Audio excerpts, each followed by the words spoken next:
Hello, this is Hans the Dutch guy with Much Dutch, and this time we will see how to pronounce in a regular Dutch accent the country of Denmark, Denemarken. This is how we say Denemarken. Denemarken. You will hear me pronounce the last N, but that is something that we don't really do. So without the last N, it will sound like this. Denemarken.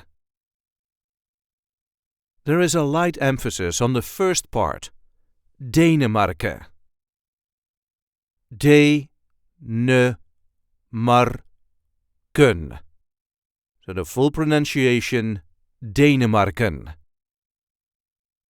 And without the N at the end, Denemarken. I hope this video was helpful. You can help us by liking it and by subscribing to our channel.